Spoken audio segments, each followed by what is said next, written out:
All right, welcome to Halitics on Monday. Hope you had a great weekend. And I also am going to ask you, please click like, click subscribe on the video.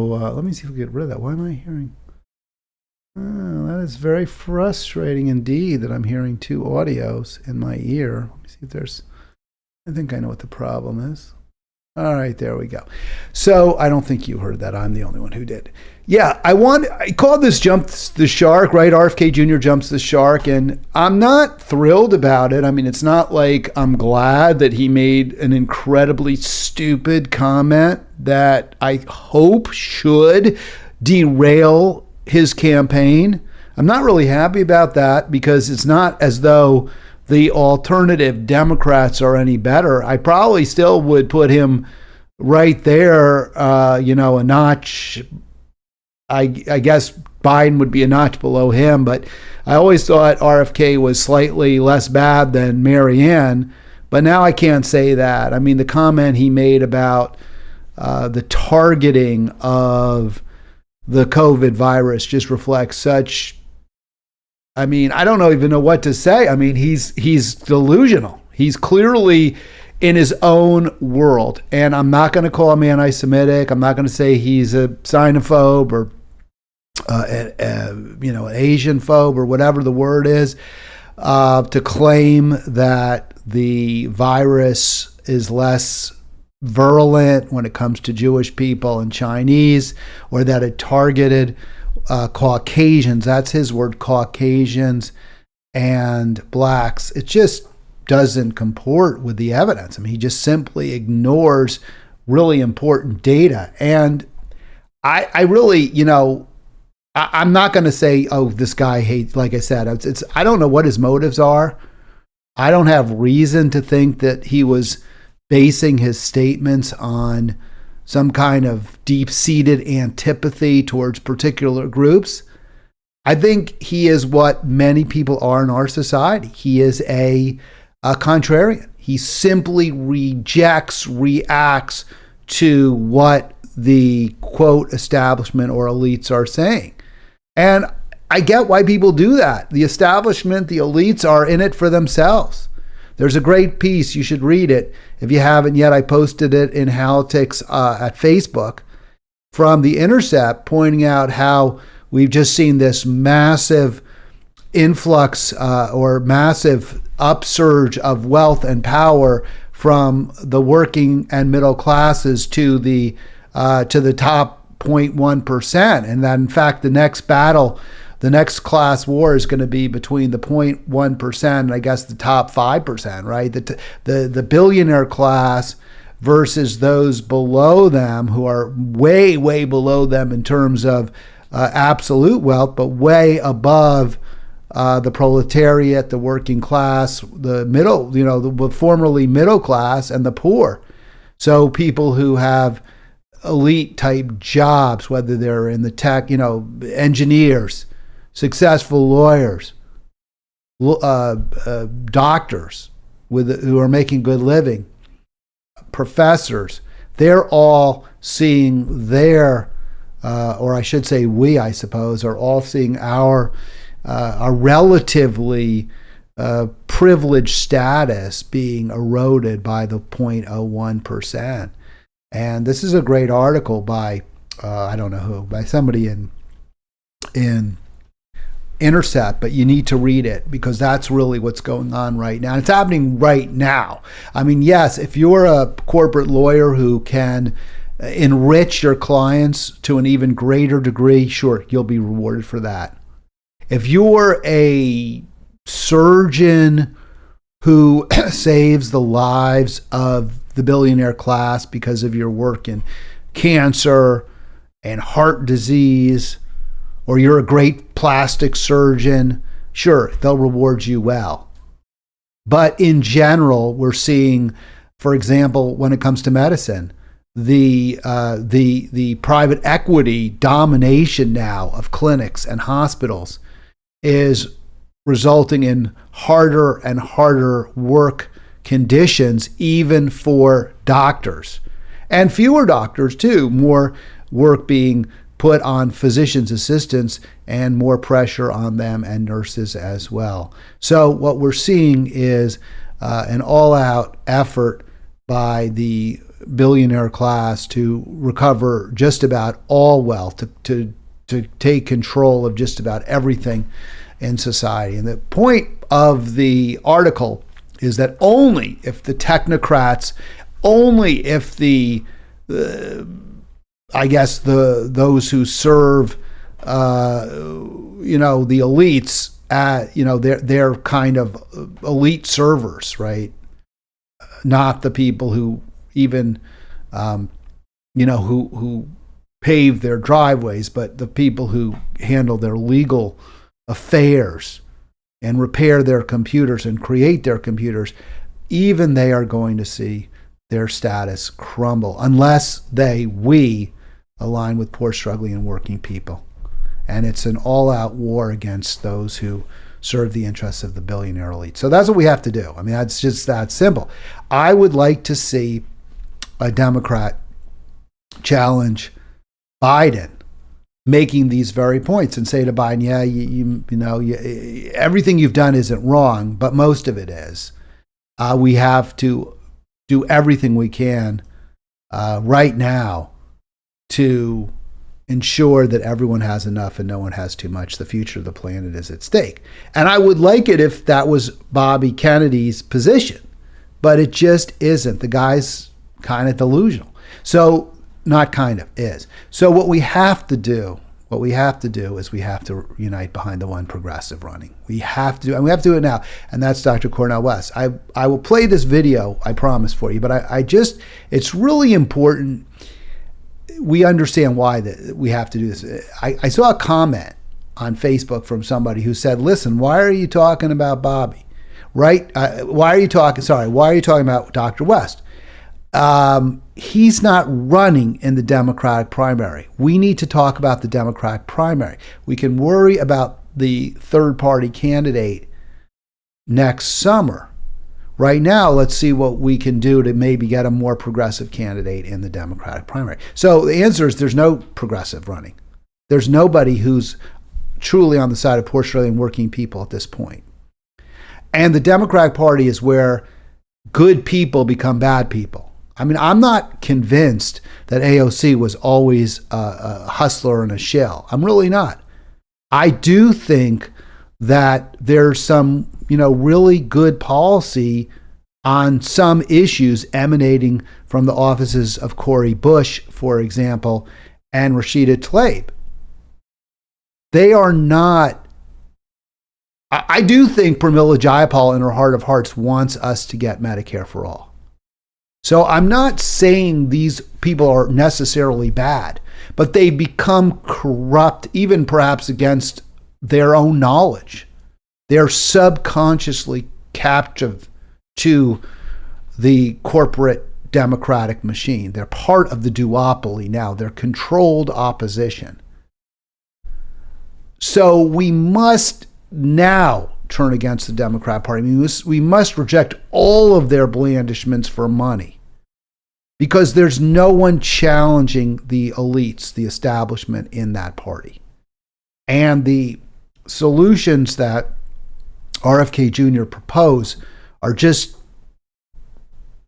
reflect ignorance, reflect an inability to really understand evidence, and are emblematic of a kind of oppositional thinking, a kind of contrarian thinking that is not skeptical, that is not based on what does the evidence show, does the evidence support this particular view, but simply a rejection of what he claims is the establishment's view. And sometimes that's not correct, and sometimes, or the elite view, and sometimes the elites aren't all on the same page. The elites are pretty much on the same page when it comes to paying workers a decent salary. They're against it. They're pretty much all on the same page when it comes to endless war in Ukraine. There really isn't any real opposition among the elites, although you'll see some of it, I guess, from Trump. But that's why he's so being reviled, right? because he is taking a position that they don't like.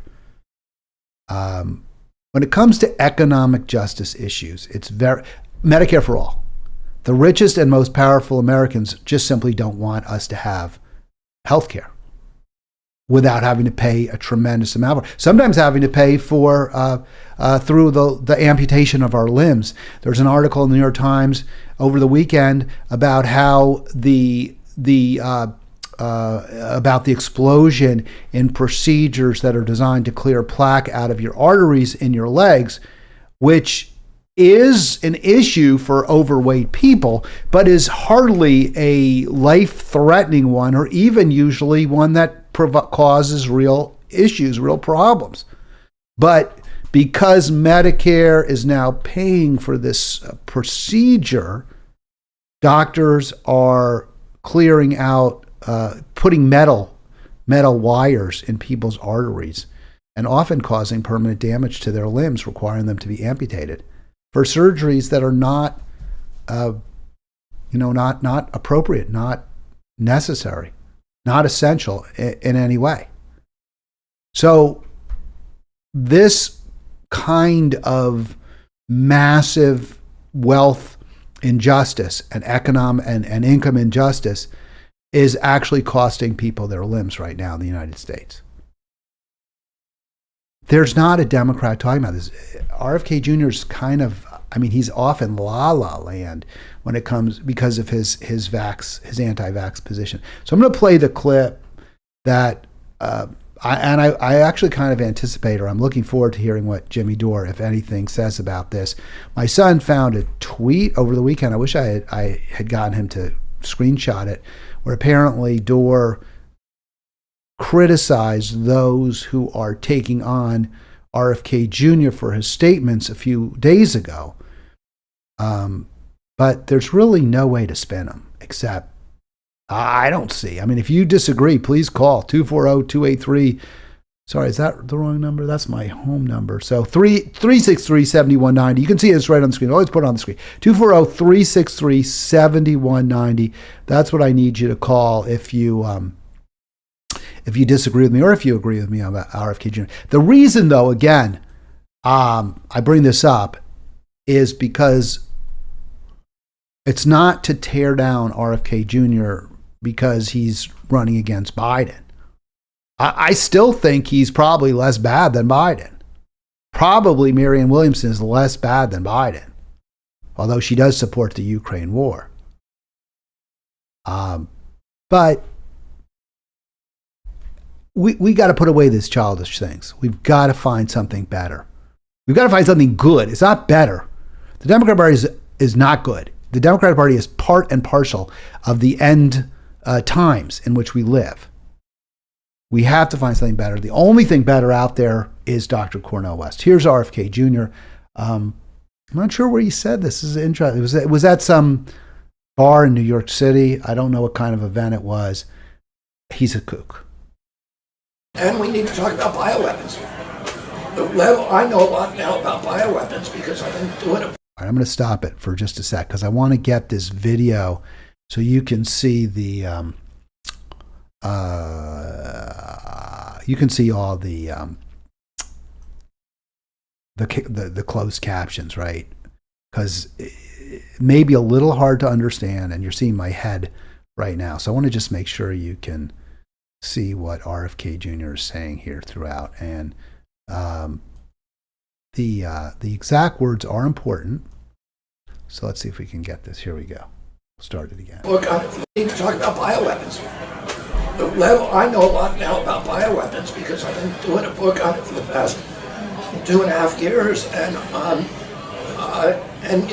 the technology that we now have to develop these microbes, we've put hundreds of millions of dollars into ethnically targeted microbes. The Chinese. All right, I want to stop that for a second. Where's the evidence for that? I'm not saying it's possibly true. It's possibly true. What did he say? Hundreds of millions into ethnically targeted microbes. I'm not saying that's false, but I haven't seen the evidence for it. You can't say things like that, right? That the U.S. government and the Chinese are developing weapons, microbiology, whatever, germ warfare, to specifically target specific, ethnic groups. Now, is it possible? Yes. I'm not going to say, there was an article in the New York Times about how this is so ridiculous because Jews, and he says Caucasians versus Jews later on, but the article in the New York Times saying that this is ridiculous, that there's, no difference in blood between people. And it's true, our blood is the same, but there are differences between groups of people. For example, certain diseases target certain people. Tay-Sachs disease is a disease that Ashkenazi Jews get. This is not a disease that other ethnic groups are likely to get. It is based on certain genetic features that are common to Ashkenazis. And there's a lot been written about this, but it is true. There's also a disease that targets blacks, Africans, called sickle cell anemia. And that is presumed, and I think it's been shown, that sickle cell anemia, which really only targets African American, or not blacks, African, people of African descent, that the sickle cell developed in response to malaria. As bad as the sickle cell is, if you have two parents who both have that recessive gene, it does confer a immunity, a limited immunity to malaria, which is an incredibly devastating disease. So for the people who live in sub-Saharan Africa, i.e. black Africans, that sickle cell, despite the risk it creates for people who are the children of two parents with the recessive gene, it also confers a really important immunity. And therefore, we do see that within groups, there are some biological genetic differences. So it isn't totally impossible to believe. In fact, I think it's plausible to believe that there's germ warfare being done or being explored or being investigated that might target particular ethnic groups. But if you're going to say that, let's have some evidence. Let's, and RFK Jr. just says things with a very confident air as though they're true without providing any details or support for those statements. And we'll see that in a moment. So let's go on for some more of this. Done the same thing. In fact, COVID-19, there's an argument that it is ethnically targeted. COVID-19 attacks certain races disproportionately. The races that are most immune to COVID-19 are because of the structure of the genetic structure, genetic differentials among different races of the receptors of the ACE2 receptor. COVID-19 is targeted to attack Caucasians. All right, I want to stop it right there because there's a lot of discussion, especially claims by RFK Jr.'s defenders, that RFK Jr. was just floating this. It's not like he was saying it definitely is true. It's just that it's possible that this could be the case. And it is fair to make that statement based on a previous comment where he said, in fact, there's an argument that COVID-19 is targeted to ethnic groups. He said that. There's an argument. That doesn't mean he says it's true. He's saying there's an argument. But then he says right here, without any equivocation, without any hedging, no, COVID-19 is targeted to attack Caucasians and black people. All right, he says it's targeted. Now, I don't know how else to read into that, but that he is saying there's some kind of intelligent design behind that microbe. Now, do I believe that the COVID virus sprang from the Wuhan lab and not from a bat? Absolutely. I think that it's a man-made virus. I think the evidence has become ever clearer. I've thought this for years. I think most people do. I think despite the efforts of the corporate media, despite the efforts of the Washington Post, the New York Times especially, to get you to believe that if you question whether this was a zoonotic disease, came from an animal, then you're a racist. You hate Chinese people. You're blaming them for this. It's a load of crap. Look, the evidence seems very, very strong. The first victims were people who worked at the Wuhan lab. They were not people who had gone to that wet market. They were researchers who were working on the virus. There's a little cleavage that has been found that seems to suggest, doesn't prove, seems to suggest it was put there by a researcher when they created the virus, if they created the virus. This is the kind of work they were doing at the lab. So, and it's much more plausible. Yes, sometimes viruses go from animals to humans, but there's been no zero animal found. The likelihood by the people who are objective is that the animals that have been found with COVID in that region were got it from humans, not the other way around. Not that they gave it to humans. So the evidence is very strong that this is a human-created virus. But that doesn't mean that there's evidence that it was designed to target particular kinds of human beings. And I would say that these researchers seem like the kind of goofy goofballs who really don't know their arse from their elbow. They're not smart enough. They're not capable of doing that kind of in-depth research where they could figure out just what kinds of viruses are more likely or what needs to be in a virus that's going to make it more deadly for certain people who have certain genetic markers versus other people. I don't think that's been shown. I think this is a gang that couldn't shoot straight.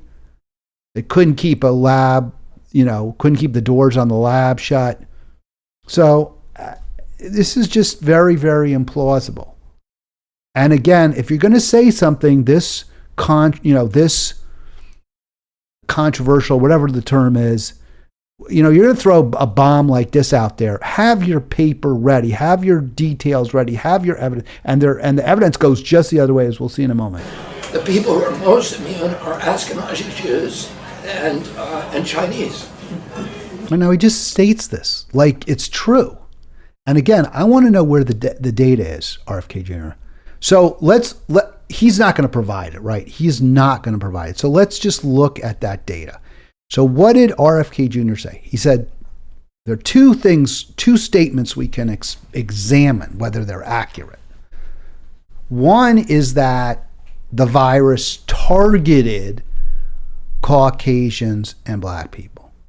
So what that would suggest is the death rates of Caucasians and blacks are higher, right? If it targets them, then the death rates from COVID and the rate of infection from COVID would have to be higher among those groups. If they're targeted, well, it just isn't the case. That's just not the way it is. So what in fact is the case is, at least with regard to Africa, regard to black people, it's less deadly. Fewer people in Africa have gotten COVID than anywhere else. It's been the continent the least hard hit by COVID. So how could that possibly be the case if, in fact, COVID targets black people, as RFK Jr. says? Well, the answer is it doesn't. COVID doesn't target black people. That's false. It's a false statement. Just that simple. RFK Jr. is saying something that isn't true when he says it targets black people. Now, what about the statement that it's less deadly towards Jews, right?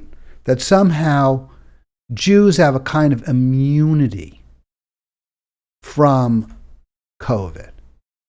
Well, that's clearly false too. There's no way that, if that were the case, what we would expect, by the way, this was something that was said, now I'm not going to accuse, I'm really just simply not prepared to accuse RFK Jr. of being anti-Semitic or a Jew hater. That is a statement I won't make without evidence. Unlike RFK Jr., I will not make that statement without powerful evidence where he calls for, different treatment of Jews or this or that, something that suggests he wants Jews to be singled out, for bad treatment. That would be anti-Semitic. I'm not prepared to say that. I don't think I don't know that. I don't necessarily believe that. I will make this statement though. During the plague, the pestilence, the Black Death, in Europe, Jews were often accused of spreading the contagion. And that was false. There was just not true. So there is a history of anti-Semitism or of anti-Semites claiming, or they may have believed it. The people who said it, they may have believed it. But let's say it this way. Crimes against Jews, persecution of Jews, pogroms have been justified by blaming Jews for diseases. Now, RFK Jr. isn't saying Jews are responsible, but he is saying that we're less likely to get COVID. Now, again, that's simply not supported by the evidence. In fact, when the COVID disease, the COVID virus, fell on Europe, in England and Wales, Jews suffered more. They had elevated mortality. Elevated, not reduced, but elevated. And far from being some kind of Jewish immunity, right? Some sort of protection afforded people who were of Jewish background or Ashkenazi Jews, because he said Ashkenazi. Far from there being a benefit, the NIH describes a Jewish penalty where coronavirus mortality of Jews was shown to be relatively high. So again, there's just simply, it's just craziness. He just doesn't know what he's talking about when he says that. Now, I did look at Israel as well, see if I can find the clip. There was some, fortunately I don't have that here right now, but I will say that when I looked into the Israeli experience with COVID, in the first wave of the pandemic, Jews actually suffered more, much more, than did Christians. Here we go. Here's the video. Here's the clip. Sorry, I do have it. I'm glad to have this. And again, it completely belies RFK Jr.'s confident, blithe assurance to his audience that somehow the virus was targeted to hurt, to create greater mortality, more disease among whites and blacks, Caucasians. Now, he separates Jews from, again, I'm not going to call him an anti-Semite.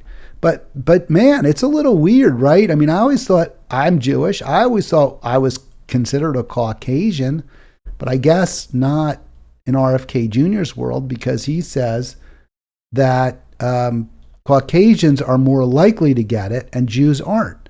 So he's distinguishing us. And again, there are differences, right? There are differences between Jewish people and other white people. But as I understood, we're still considered Caucasian, but maybe we're not. At least I know the Nazis didn't think we were.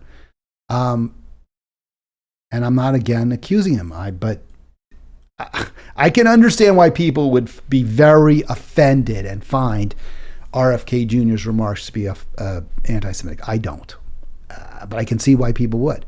So in Israel, right, Jews, Ashkenazi Jews, most Israelis, not all, but a lot of them are Sephardic, but there are many Ashkenazi Jews in Israel. So during the first wave of the pandemic, the incidence of COVID-19 in Arab localities was 67%, 2/3 lower. Mortality was 85% lower.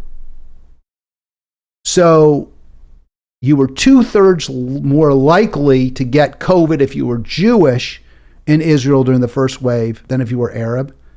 And you were, 6.5 times more likely to die. Now, these trends did reverse with the second wave. And in fact, Arabs started to die at higher rates than Israelis, probably because they're poorer.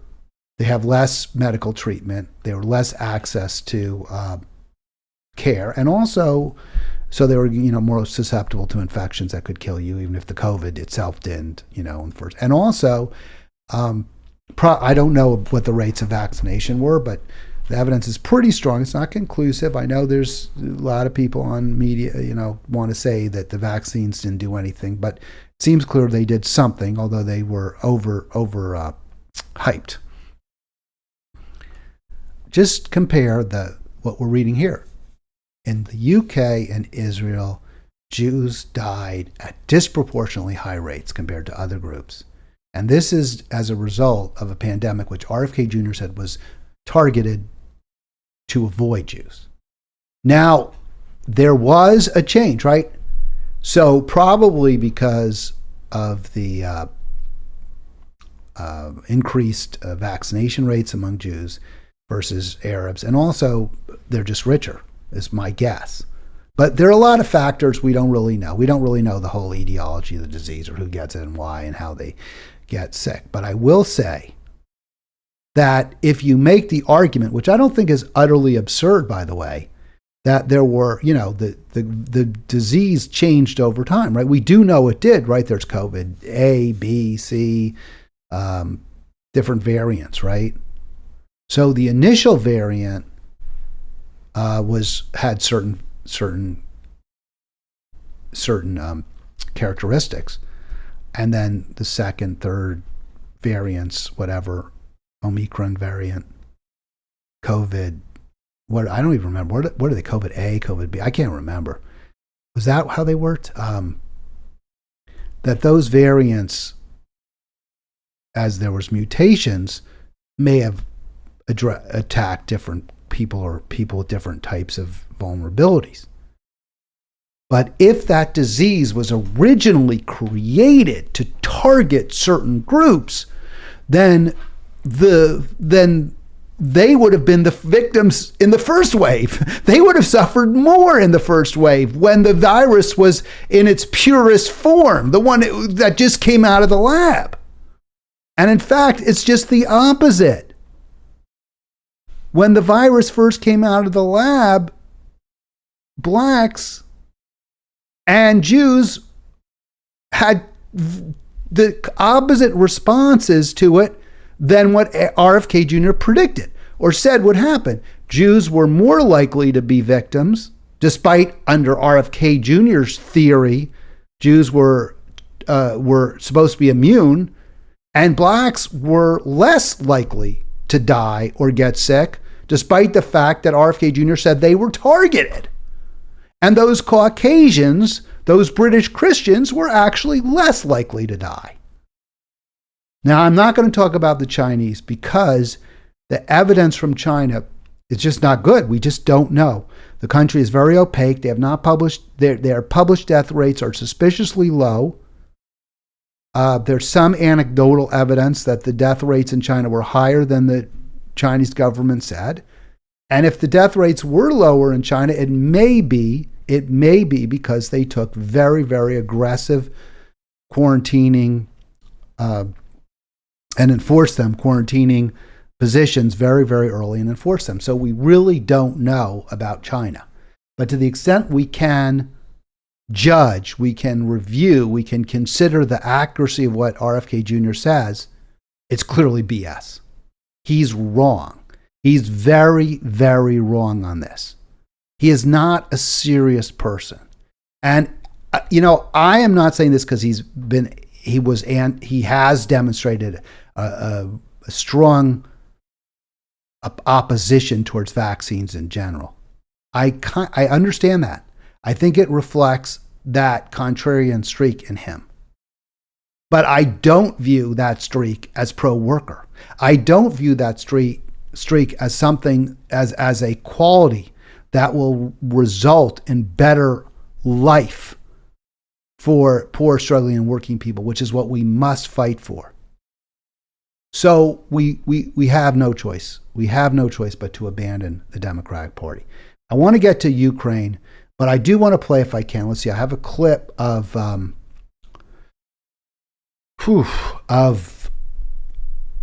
Marianne, and I really felt this was.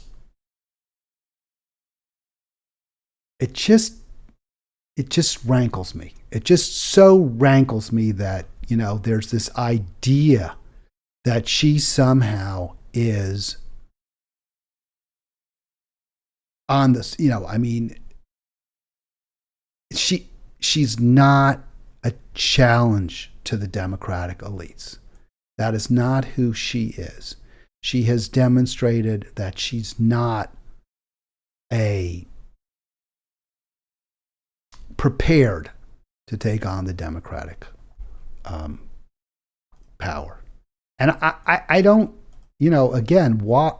So I know in this, my listeners, my viewers tend to be less supportive of her than they are of RFK Jr. But let me see if I can get this clip real quick. This is just part of a little 60-second video I did to promote Halitics. By the way, click like, click subscribe. You got to click subscribe. I'm going to really push that. Please do that. Click subscribe.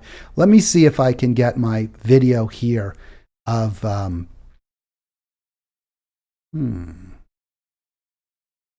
my SM player video. Where is my SM player video? I am not seeing it. I will deal with that in a moment. And there's, I kind of was making fun of our friend Joe Biden because of his God Save the Queen. I haven't really spent a lot of time on that, but it's a little embarrassing. Come on, let's face it. I mean, so maybe we should just play the whole thing. Why not? See if I can get it in a little bit better fettle here. Sometimes this doesn't. Oh, why is it showing? That is not what I wanted to show. Guess I have to do the window. You know what? I was told I shouldn't sort of do this meta where I get into the what I'm doing at the time. I got nothing else. By the way, call me if you want me to stop it. 240-363-7190. 240-363-7190. I pay $20 a month so that you can call me. Most YouTube live streamers do not do that. They do not allow or do not have a setup where they can take calls. I do. So what I'm saying to you is make it worth my while. Give me a call. Tell me what you're thinking about what I'm doing here. I really want to hear the reaction to this program, specifically my criticism. I know some of you are RFK Jr. fans. I think I got a caller. Look at that. So let me take you. Do I? No, I guess not. I thought I did. I heard a sound, but it wasn't the sound that I was It was a sound, but it wasn't someone calling it. Let's see if I can finally get that video here.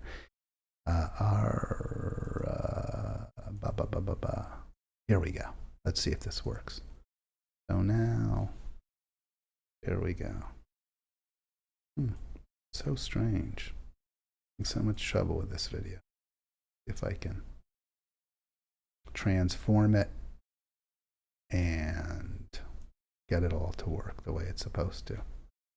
I'm going to flip off that.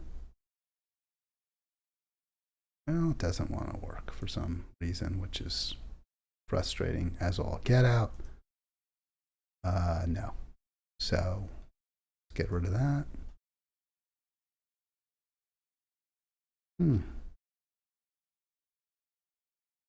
Yeah, weird, huh, folks? What's that about? Why am I not getting my video here? I am not a happy camper. I want to show you that video. I spent a lot of time on it. We'll get to it in a little bit. Let's talk about Ukraine. I'm going to get that on one way or the other. Let's talk about Ukraine real quick. It is not going well. Ukraine is taking heavy losses. I know some of you, for whatever reason, I've spent so much time and energy trying to really get folks to understand what a disaster this war is, just like all the other wars we've been involved in. And, you know, there's all this talk about appeasement. I was pleased to see, although it was sort of scary too, I was pleased to see on Facebook, European talking about how awful the war is and why you shouldn't believe CNN or MSNBC. Here's from DW, German news. To Ukraine now, which has been waging a counteroffensive against invading Russian forces for just over a month now. The fight back has come at a considerable cost. According to a report by the New York Times, Ukrainian forces lost up to 20% of their frontline military equipment in the first 2 weeks of the campaign. The rate of loss has now slowed along with the pace of the counteroffensive. The Times said Ukraine has managed to retake just 8 out of 96 kilometers along its planned route. This week, Ukrainian President Volodymyr Zelensky acknowledged that there had been a pause in operations, which he blamed on a lack of equipment and munitions. All right, I'm going to stop it there. I just wanted to, that is the news we're really not hearing. The offensive has moved 8 out of the 96 miles. This is well into the summer. It's going to start to get muddy in a month or so. There'll be some rain. There's going to be no more offensive pretty soon. And in fact, some are reporting on the ground now that Russia's counterattacking. So there's a decent chance Ukraine is going to lose whatever 8 miles or 8 kilometers it's regained out of the 96. So 1/10, 1/12 of the land it was hoping to get back, it's recovered. The losses have been very, very heavy. And 1/5 of its material is gone. Which is why, by the way, Biden is giving them the cluster bombs, which is why we're giving him, Zelensky, we're giving Ukraine the cluster bombs. I guess you could make an argument that it's worth it if there was A, any real hope of success, and B, we had exhausted efforts for peace. But we haven't done either. In Helsinki, Blinken said, we're not negotiating as long as Russia occupies Ukraine territory. Well, they're going to occupy it. And I guess that means endless war, right? That has to mean endless war. Because they're occupying it. It's just that simple. So this is an absolute effing nightmare. And I will play this. Here's a video. Here's a clip which was shared on my Facebook page. And I'm sorry, I forgot the woman's name who posted it. I don't have it here, but this is from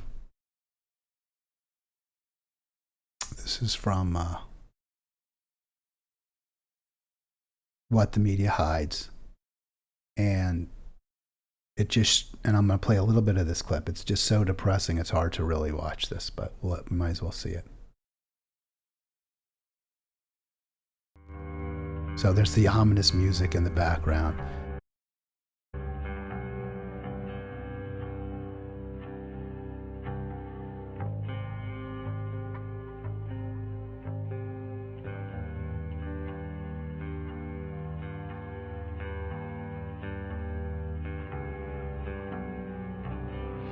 So there's one soldier there, and then the others are dead from a mine. And we've been reading about these mines. If you read the New York Times, Washington Post, they do talk about the mines. They do talk about what they're doing to the people there, to the soldiers, and to the people on the ground. So people losing their legs or being killed from these mines and getting nowhere. And I understand the argument from, I hear the argument, well, what are you going to do? You're just going to let Putin win?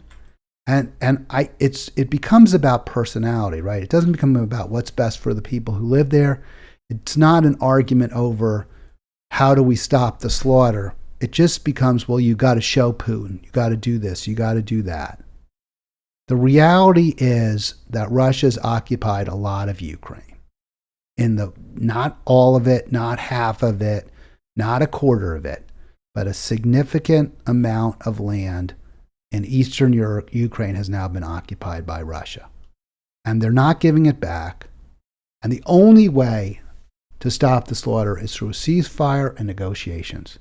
If the position of the U.S. government is that we're not going to have any discussions, we're not going to have a ceasefire, we're not going to allow negotiations until Russia gives up the land, then there aren't going to be negotiations. And the slaughter and the many more hundreds of thousands of people will die. I've been called naive for taking this position. I don't understand how that's naive.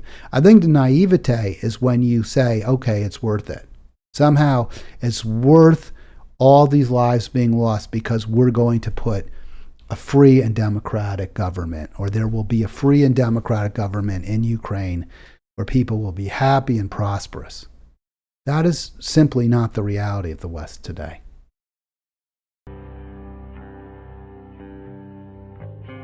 And by the way, that's why countries like India and the global South are not rushing to embrace the war against Russia, because they recognize that they're ill-served by NATO countries just as they would be ill-served under a Russian-style autocracy or a Chinese communist-type government.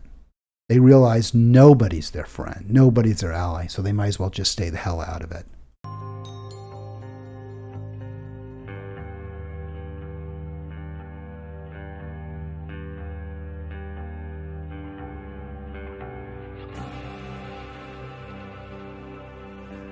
So just dead bodies, limbs all over the place. This is the reality of this endless war.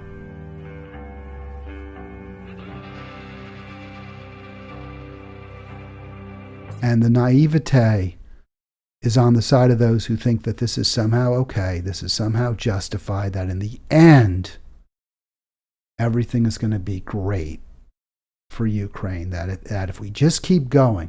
I remember one of my viewers or commentators saying, don't count the offensive out. Once they get going, they'll recover the territory. The territory ain't going to be recovered. That's not happening.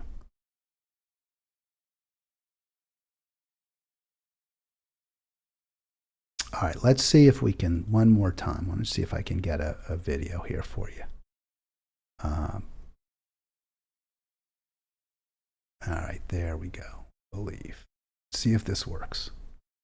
And I'm going to play the whole minute. This is a little promo I put together. I'm going to play the whole minute, but I'm going to pay special attention to the Marianne Williamson segment. So let's see. Here we go. Let's see if this, again, we're going to have to hope this works because I'm a little skeptical. Let's see. Let's find out. So I'll turn on the audio too. And again, folks, we're doing our best here. Now I don't see the video, which I can't, nor do I hear it. Wow. After all that, there's the audio. Caucasians, black people. You can see the camera, they can see you. All right, I'm going to pause it. That was actually where we just heard, we heard RFK with that little segment I played for you earlier because I was really taken with it. But I don't know why it doesn't want to show this video. This is very frustrating for me. That we're not getting it. All right, let's see. There we go. Now if we play it, let's see what happens. This is Hal reminding you, don't let the Democratic clown car spoil Dr. Cornel West's run for the presidency. COVID-19 is targeted. Yeah, I can't get the video for you. Sorry, folks. Caucasians, black people. If you can see the camera, they can see you. And it's the least consequential part of this whole meeting for you. I promise. All right. God save the Queen, man. You know, I didn't talk about that clip where he says, God save the Queen, because, you know, it was like, it's getting plenty of play, but it is really pretty devastating, right? I mean, he doesn't belong in the White House or anywhere near it. It's only a testament, again, to just how bad Trump is that he became president.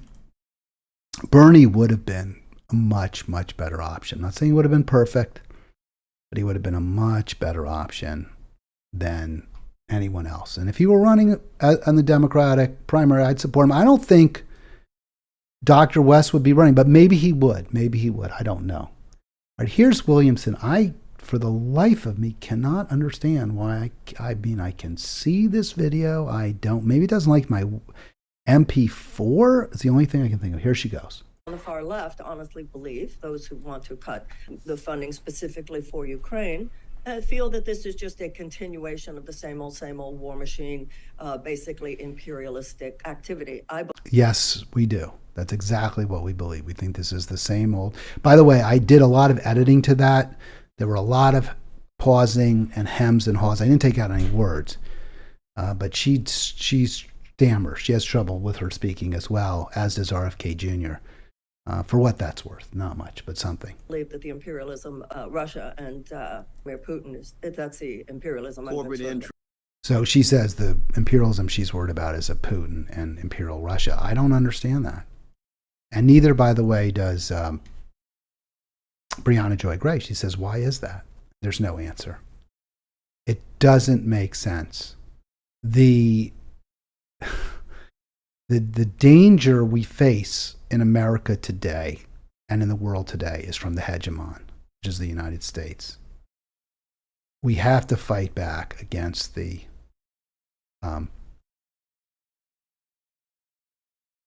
against single state control. And until we get our own house in order, we just should not be, it isn't right for us to be in the business of telling other countries what they need to do. We just can't, shouldn't, we need to stop it. It's that simple. And the only person who's saying that is in fact Dr. West. So I'm not gonna, you know, that's as far as I'll go. He's the only person who says it. We've got to support him. All right, let me see if I can get, because I really, really believe in this video, and I want you to see what I have been seeing. So let's try it. We're going to try one more time.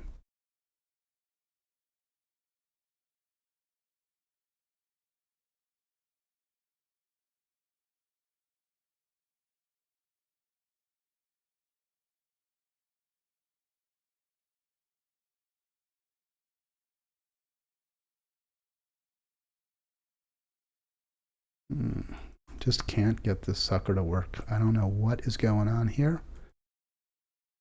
And I'm not thrilled with it. So we'll go with, I guess we'll just play the video